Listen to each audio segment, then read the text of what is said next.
Les vraies voix, Frédéric Brindel. Vous êtes prêts, les auditeurs de Sud Radio? Les vraies voix, Philippe Bilger, Philippe Deveul et Céline Pina sont prêts. Prêts à débattre, prêts à se poser la question. C'est le débat des vraies voix consacré à l'élection présidentielle. Un débat dans lequel nous ne citons aucun candidat pour l'équité, mais où nous nous posons les questions de fond. Les candidats à la présidentielle peuvent-ils librement présenter leur programme à la télévision? Sud Radio, les vraies voix. Le débat est ouvert. Vous connaissez le principe, nos trois vraies voix dont je vous ai rappelé l'identité, et puis notre grand témoin qui est avec nous, Florian Silnicki, expert en communication, ancien conseiller politique. Bonsoir Florian. Bonsoir. Merci d'être avec nous. Alors, on a aussi pris quelques petites habitudes depuis le début de cette semaine. Nous nous mettons dans l'ambiance. Alors, chaque candidat va avoir un petit temps de parole que nous allons écouter par rapport à la question dont je vous rappelle l'intitulé. Les candidats à la présidentielle peuvent-ils librement présenter leur programme à la télévision? Souvent, ils se plaignent et il y a ceux notamment qui dénoncent le mécanisme médiatique. Nicolas Dupont-Aignan. Depuis des mois, les sondages, les médias veulent vous imposer leur président. Éric Zemmour. C'est le discours que véhiculent mes adversaires et les médias depuis tant d'années. Jean Lassalle. J'ai estimé que votre attitude à vous, journaliste, était devenue aussi insupportable que la nôtre. Emmanuel Macron. Il y a 20 ans, les médias que vous étiez disaient c'est terrible, Front républicain, etc. Et un peu entre les deux, Fabien Roussel. Vous me permettez? Oui. Juste une remarque. La diplomatie, c'est pas un QCM. Parce que je vois que depuis... Oui, mais ça c'est facile. Oui, parce que hier dans l'émission de France Télévisions, il fallait répondre à un QCM, notamment sur des questions de diplomatie, ce qui n'est pas simple. Ce qui nous amène à l'autre attitude, qui est souvent le cas pour ceux que nous allons écouter, qui sont là un peu plus dans l'affrontement direct, dans l'interview avec l'intervieweur. Valérie Pécresse. Non mais Madame Apix, je ne dis pas que vous dites n'importe quoi, je dis que vous mélangez deux propositions. Alors, soyons clairs. Dans la même... Philippe Poutou. Vous affolez pas, vous n'êtes pas obligé de poser des questions après. Non, vous pouvez me laisser parler 2-3 minutes, il n'y a pas de souci. Jean-Luc Mélenchon. Je m'en fous, écoutez, c'est votre boulot, c'est à vous de faire les commentaires. Mais on n'est pas nombrilistes comme vous. C'est un régal. Marine Le Pen. Je vous trouve vraiment très caricatural. Objectivement, vous savez, moi je suis avocat. Donc ne venez pas me chercher sur ce terrain-là. Yannick Jadot. Vous n'avez pas été capable de dire qu'ils étaient dans l'Union européenne. Mais non, arrêtez vos bêtises. Je sais parfaitement quels sont les pays membres. C'était dans une émission qui s'appelle Au tableau sur M6. Non, je sais parfaitement quels sont les pays membres de l'Union européenne. C'était un petit peu plus long parce que nous avons entendu également l'intervieweuse Elisabeth Martichoux, que nous saluons. Nathalie Arthaud. Non mais c'est pas aux finances publiques. Attention, vous avez pas du tout compris mon programme.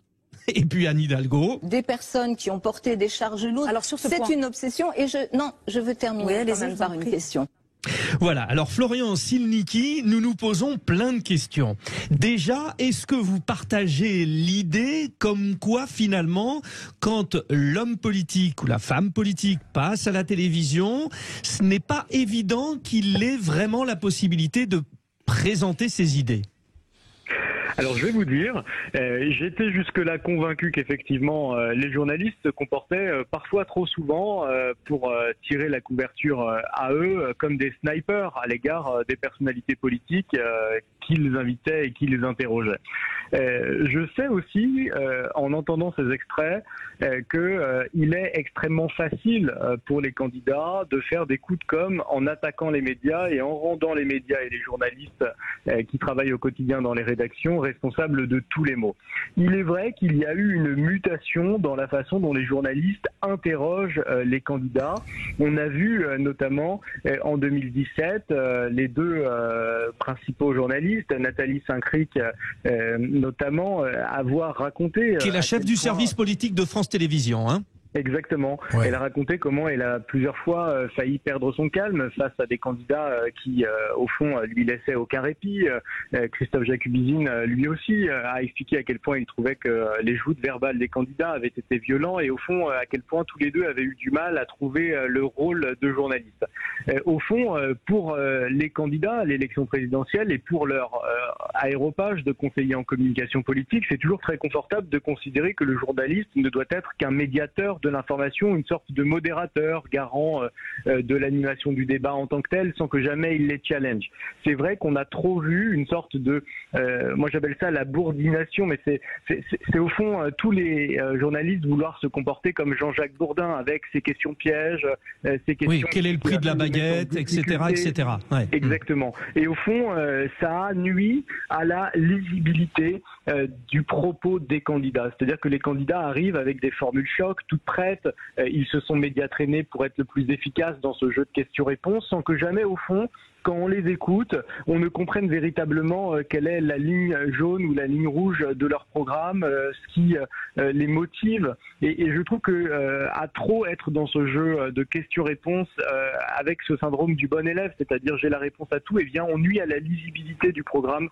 Et ça, c'est une véritable difficulté. Alors Florian Silnicki, alors déjà merci et bravo pour cette présentation, on va dire très précise de toute la problématique, parce que vous avez finalement englobé toutes les questions que j'avais soulevées. À titre personnel, je suis journaliste, j'ai eu l'occasion d'interviewer évidemment des femmes et des hommes politiques, et c'est vrai que l'émission d'hier, Élysée 2022 sur France Télévisions, est un cas d'école, puisque il y avait 6 intervieweurs différents, un pour chaque personnalité politique invitée, et on a bien compris qu'en fonction de tel ou tel intervieweur, il y avait pour certains la volonté de réussir la première en tant que intervieweur politique, et d'autres qui y allaient avec peut-être une démarche un peu plus rassurante, ce qui posait la question de l'équité.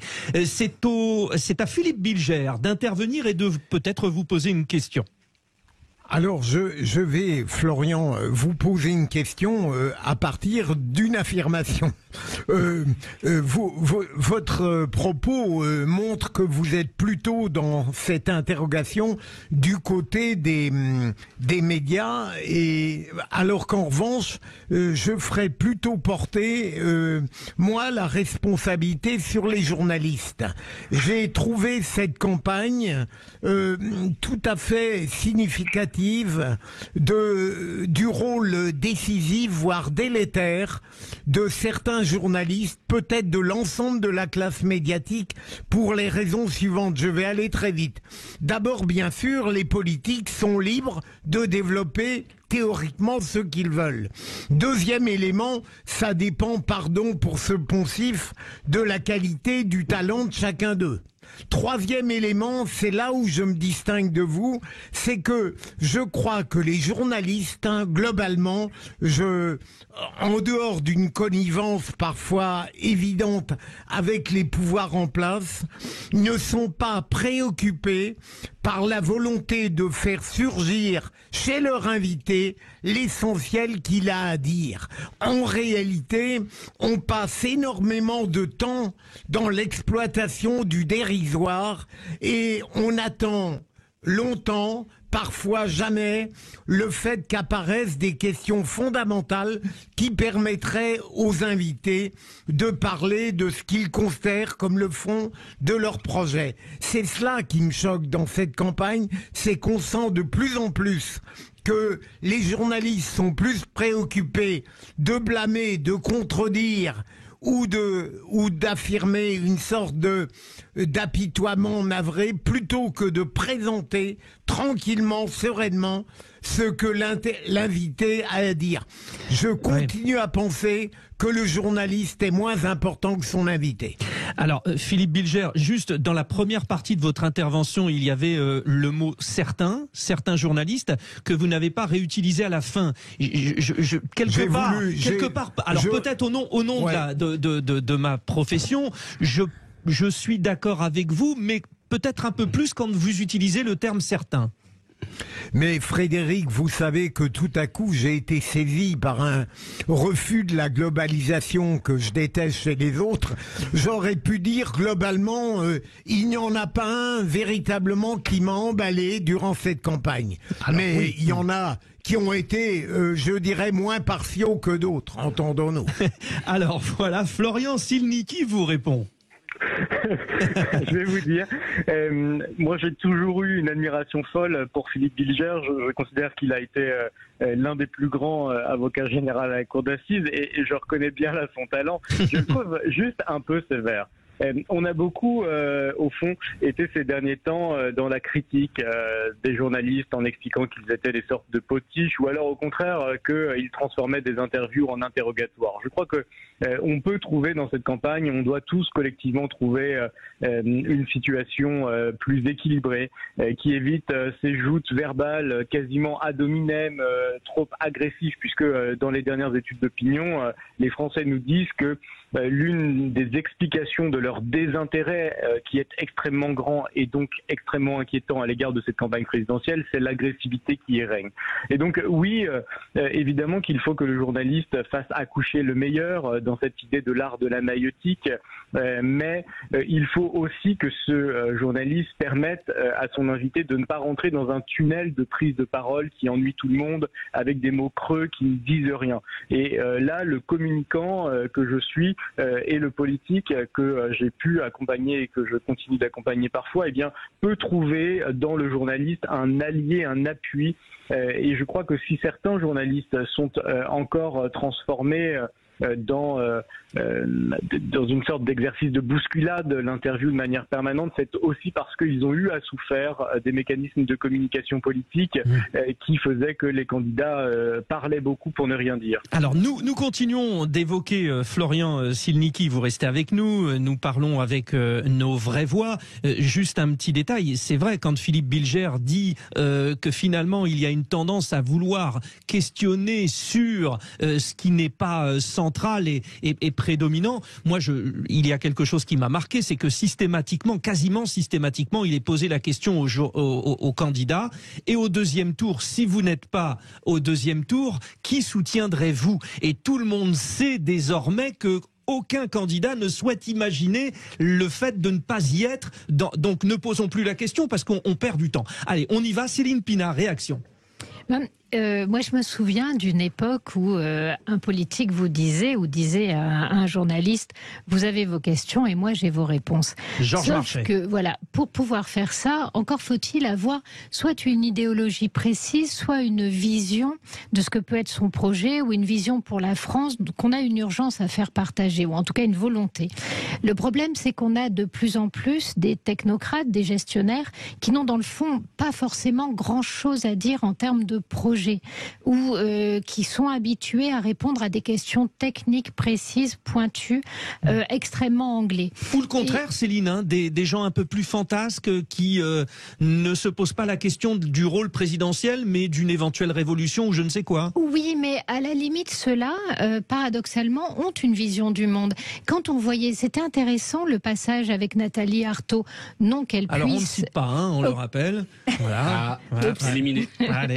Donc voilà, il y avait un moment qui était intéressant parce que ceux qui ont une idéologie et des représentations extrêmement fortes n'ont pas de mal, en fait, y compris à les mettre en œuvre au niveau international. Après, on peut trouver ça caricatural, daté, etc. Mais là, on a une vision du monde qui s'exprime. Ce qu'on a peu parfois chez d'autres candidats. Donc je pense qu'une des faiblesses parfois des candidats qui fait qu'ils se mettent à attaquer les journalistes, c'est plutôt leur difficulté à réussir à faire voir aux électeurs l'endroit où ils pourraient amener le pays. Je mords quand je suis sous la défensive. Oui. L'avis de Philippe Deveul ? Alors, cette question-là, on est sur la crête des questions sensibles entre médias et politique. Alors, il est à noter que dans notre vie politique, il y a eu des immixtions quand même de grands journalistes avec le monde politique, et ça poursuit encore. Je crois que nous avons des journalistes qui sont mariés avec des politiques élus. Oui. Donc il y a le mariage et puis certains politiques aussi qui rejoignent des partis. Aussi, bien sûr. Certains journalistes qui rejoignent des partis politiques. Donc il y a quand même un conflit d'intérêts qui est prégnant. Et je crois qu'en fin de compte, on a l'image de médias qui équivaut à l'image des politiques. Je suis sûr que parmi ces journalistes, il y en a qui peuvent dire la presse, c'est moi. Donc il y a une sorte d'ego entre les deux qui s'affrontent au moment des élections aussi cruciales que les élections présidentielles. Concernant... Tout le monde n'est pas marié en étant journaliste. Non, avec, tout le monde, mais ça existe, ça y est. C'est-à-dire qu'il y a des journalistes qui ont un rapport dans le monde politique et idéologique, c'est connu. Mais Anne Sinclair avait mis un terme à sa carrière pour permettre à Dominique Strauss-Kahn... Tout à fait, c'était tout en son honneur d'ailleurs. Maintenant, mais Thomas Soto l'a fait aussi. Voilà, mais c'est la question sensible du sujet, parce que la préoccupation, on passe, c'est une échéance démocratique. Mais quoi qu'il arrive, quoi qu'il se passe, l'intérêt c'est la France. Et ce sera le jour d'après que ce sera important. Pour moi, c'est épisodique tout ça. Ça fait partie des palabres dans lesquelles nous on s'enfonce et on plonge pour pouvoir répondre. J'aurais une question pour notre politologue. Oui, Florian Silnicki. Voilà, c'est que parfois on a l'impression que certaines interventions sont plus liées à des volontés d'exhiber une forme de vertu. Il faut que je sois un peu désagréable avec tel candidat. Il faut à tout prix que je pose telle question.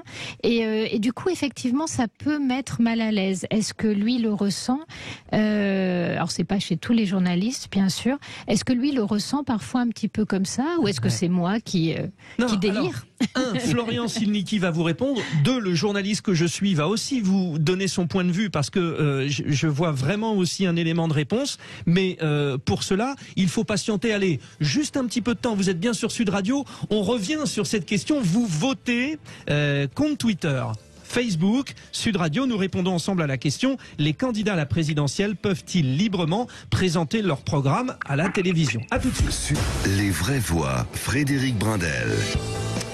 C'est un débat passionnant. Les candidats à la présidentielle peuvent-ils librement présenter leur programme à la télévision? Florian Silnicki, expert en communication et ancien conseiller politique, nous répond, nous éclaire. Il répond aussi aux questions de nos 3 vraies voix, Philippe Bilger, Philippe Deveul et Céline Pina, qui, juste avant la petite respiration, lui a posé la question concernant les journalistes qui se sentaient aussi d'une certaine manière redevables d'exhiber la notion de vertu, c'est-à-dire qu'on veut faire volontairement contradictoire pour une certaine légitimité. Qu'en pensez-vous ? Je crois que ça arrive, et je vais vous dire, autant chez les personnalités de droite que de gauche que j'ai eu l'occasion de médiatraîner et d'entraîner aux exigences de l'exercice journalistique, eh bien j'ai vu que il avait été pour eux difficile de subir des interviews qu'ils avaient considérées comme étant d'abord des interrogatoires où ils avaient non pas à expliquer ce qu'ils voulaient comme projet pour la France et pour les fonctions politiques qu'ils voulaient conquérir, mais d'abord devoir rendre des comptes et démontrer leurs compétences. Par ailleurs, l'exigence vertu, c'est quand même quelque chose qui aujourd'hui est très lié à l'époque dans laquelle on vit. Mais gardons en tête que l'exercice de l'interview politique, il a ces 10 dernières années changé. On ne s'intéresse plus malheureusement aux candidats en tant que tels, à la vie des partis. Au fond, ce sont même des aspects qui ont quasiment disparu des interviews politiques. Ce sont aujourd'hui davantage des interviews d'actualité. On pense que c'est comme ça manifestement qu'on accroche l'auditeur. Et donc le personnel politique, il a d'abord affaire à des interviews d'actualité. Et donc ça donne ce jeu de questions-réponses sur l'actualité, comme si au fond on avait d'abord affaire non pas à des politiques, mais à des spécialistes de la veille média, en quelque sorte, s'assurer que chacun ait vu ce qui avait paru dans les médias. Et je crois que ça pose une question ensuite sur la formation de la perception dans l'opinion publique de ce qu'est le politique. Aujourd'hui, je vois bien que moi, en tant qu'auditeur, en tout cas, je n'ai pas forcément envie d'entendre un journaliste couper en permanence son invité. Au contraire, j'ai envie qu'elle le challenge ou qu'il le challenge évidemment, mais j'ai aussi envie qu'il puisse dérouler son argumentaire pour comprendre vers quoi il veut tendre. Couper la parole, c'est évidemment l'expression pour certains journalistes de leur audace ou de leur curiosité, et parfois je trouve que certains ont du mal à cacher leur propre engagement ou leur propre avis, et ça c'est évidemment difficile pour les politiques qui ont quand même du mal à garder parfois leur calme au détriment du fait de dérouler leur programme et de tenter cet exercice de conviction de ceux qui l'écoutent. Vous avez vu, Florian, je ne vous ai pas coupé la parole, hein. Alors juste par rapport à la question, je me permets aussi de me mettre de l'autre côté, à l'excellente question de Céline Pina. Vous savez, c'est une histoire de cartes. Il y a 2 cartes qui comptent. Comme vous avez la carte de presse, vous êtes effectivement très fier d'être redevable d'une certaine vertu. Et je vais complètement dans l'autre sens. Et puis après, lorsque vous avez la carte, le fameux badge de l'entreprise de médias pour laquelle vous travaillez et que vous rentrez chaque jour, on vous demande aussi d'être percutant et quelque part de ce que votre démarche soit apte à faire aussi le buzz. Et ça, je le dis très honnêtement en tant que journaliste. Et donc, en ce sens, ça répond à la fois d'un point de vue et de l'autre à votre question. Philippe Bilger.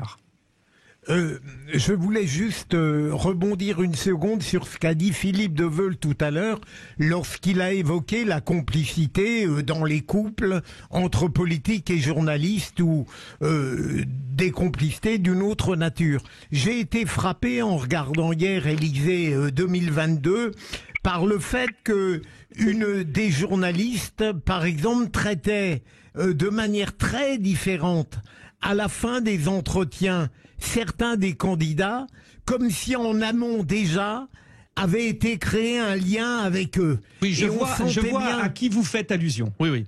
Et on sentait bien que toute une histoire nous était occultée, qui pourtant n'était pas indifférente à la manière dont le rapport entre le candidat et la journaliste se produisait.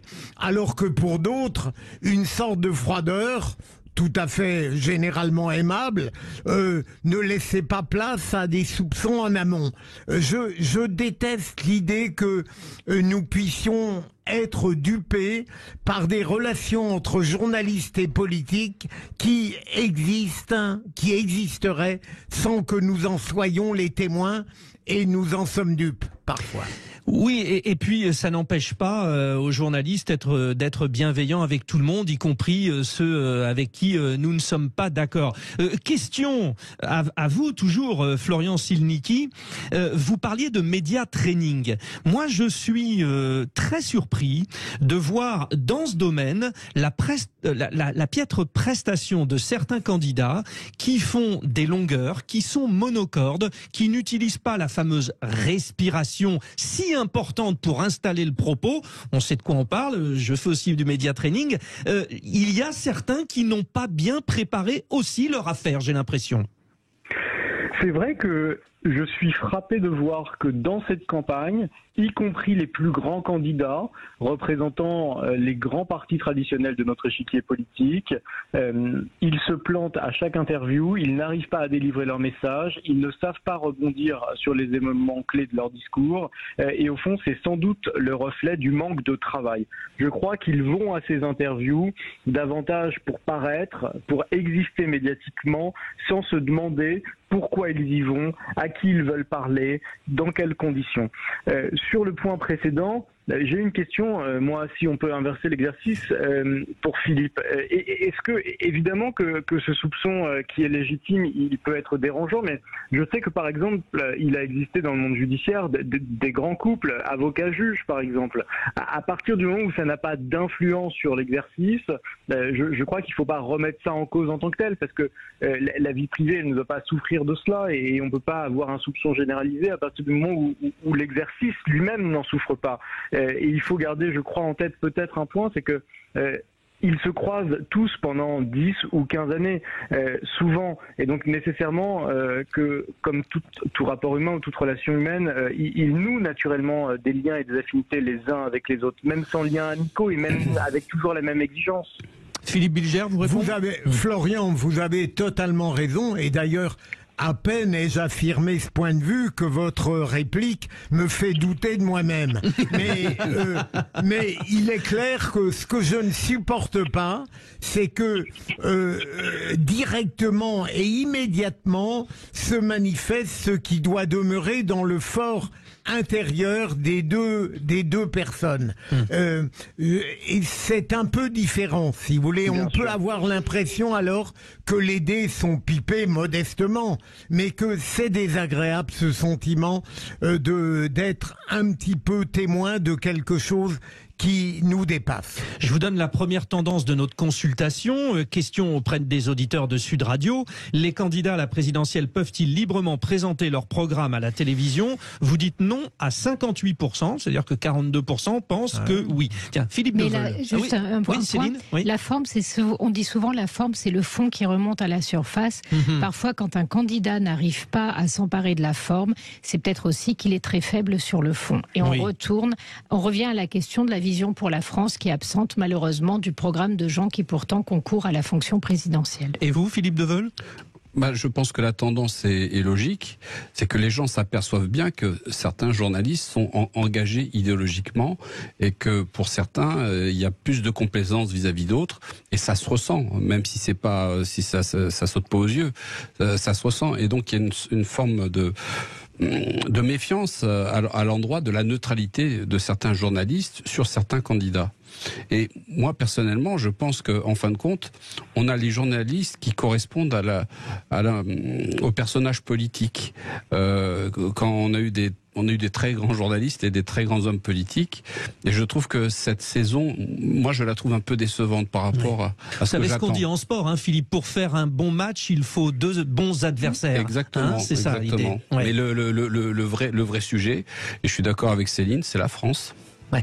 Florian Silnicki, merci beaucoup de nous avoir éclairé. C'était alors déjà très clair, mais c'est lié à votre métier. Vous leur apprenez à être très clair, continuez à le faire parce que vous l'êtes. Merci, merci Florian Silnicki, nous avoir éclairé sur cette question. Les candidats à la présidentielle peuvent-ils librement présenter leur programme à la télévision? C'est sur Sud Radio que ça se passe. Nous revenons tout de suite pour le tour de table. Allez.